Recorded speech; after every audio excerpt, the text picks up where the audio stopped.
Cartoon story. कभी brush नहीं करती थी। उसे कितनी बार उसके माँ बाप ने डांटा, लेकिन उसका कोई असर उस पर होता ही नहीं था, जिस कारण से उसके दांत पीले पीले हो जाते हैं।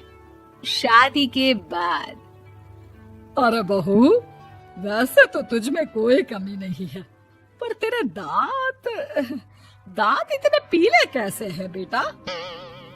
कैसे मतलब? कोई सर्जरी थोड़ी ना कराइए। वो तो क्या नाम, मैं ब्रश नहीं करती थी तो पीले हो गए। अब क्या करूं? आप कहें तो लाल करवा लूं या फिर काले? यार ये क्या है, क्यों माँ से लड़ रही हो? लड़ रही हूँ? अरे मैं लड़ रही हूँ या ये बोल रही है कि दांत पीले हैं, पीले। अरे तपस्या थोड़ी ना की है इन्हें पीले करने के लिए। बकायदा ब्रश नहीं किया है 20 साल तक, तब जाकर। छी, कैसी बात कर रही हो?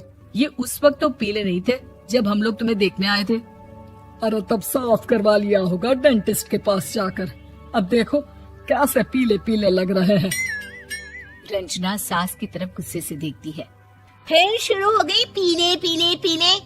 अरे पीले तो तब भी थे जब मेरे हाथ का रसगुल्ला उड़ा उड़ा कर खा रही थी और बोल रही थी, लड़की नहीं गुणों का खजाना दे रहे भाई साहब आप।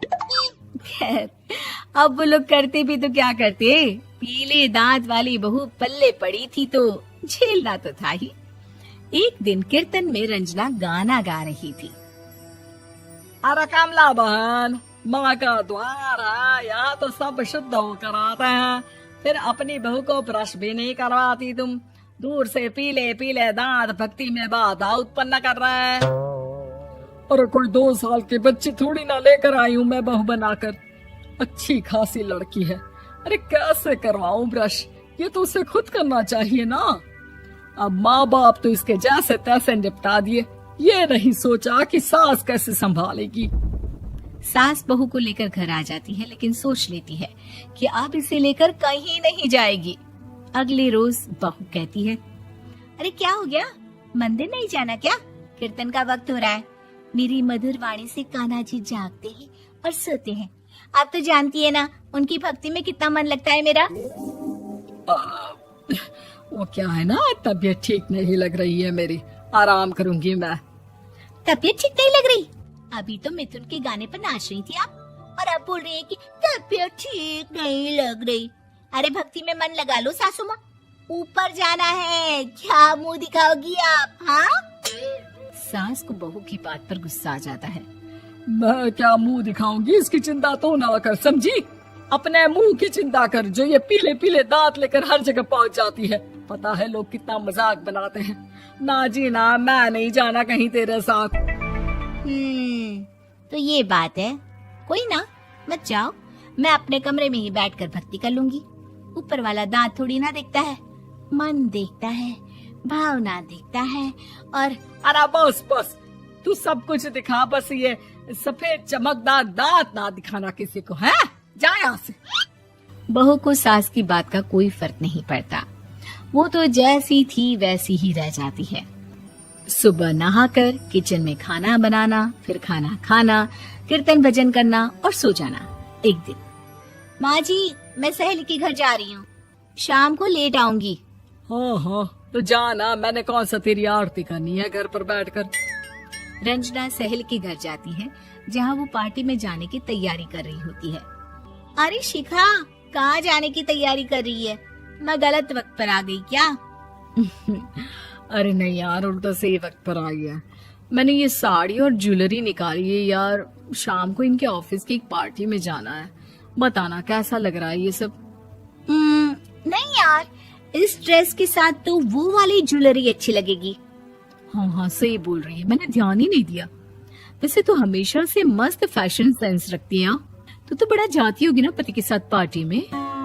रंजना कुछ नहीं बोलती, बस सोचती है कि यार काश ये बात सही हो जाती। पर मैं क्यों नहीं जाती पार्टी में? क्या इन लोगों की कोई पार्टी होती नहीं होगी? रंजना घर आती है और रात में पति से सवाल करती है, एक बात बताइए, आप मुझे किसी पार्टी में क्यों नहीं ले जाते? क्या आपकी यहाँ ऑफिस में पार्टी नहीं होती? पति बेचारा क्या कहता कि दांत पीले हैं तुम्हारे इसलिए।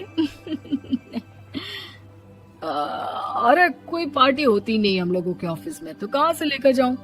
और मार्केट, मॉल, कहीं वीकेंड घूमना, कहीं तो। अरे यार सारे हफ्ते में एक छुट्टी मिलती है, तो सोचता हूँ कि आराम ही कर लूं। क्यों? रंजना मन मार के रह जाती है। पहले कभी सास के साथ मंदिर जाया करती थी, लेकिन वो भी सास ने ले जाना बंद कर दिया। घर बैठी बैठी रंजना बोर हो जाती है। तभी उसे आइडिया आता है और वो मायके जाने का सोचती है। सासू माँ, 2 दिनों के लिए मम्मी के घर जा रही हूँ। अच्छा ठीक है, आराम से जा।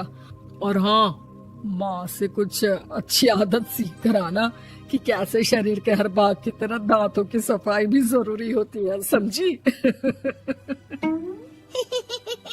शुरू हो गई ना आप।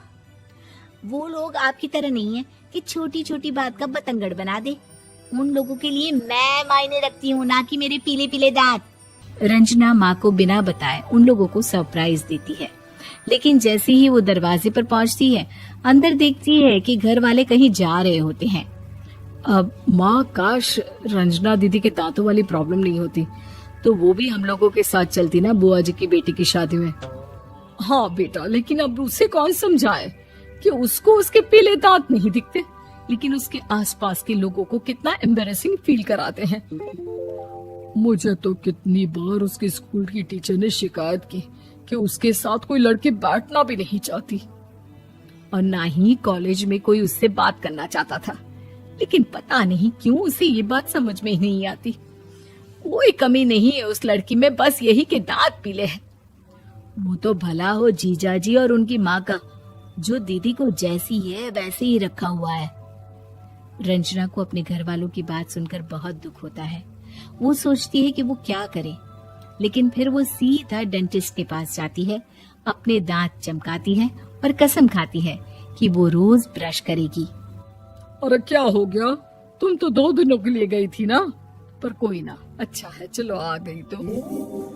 रंजना सास के सामने आकर खड़ी हो जाती है और पूरी स्माइल करती है, उसके चमकदार दांतों को दिखाती हुई। हैं? चले मंदिर। माँ, मुझे माफ कर दीजिए, मैंने आप लोगों को बहुत एम्बैरेसिंग फील करवाया। मैं आज से रोज ब्रश करूंगी। Yeah.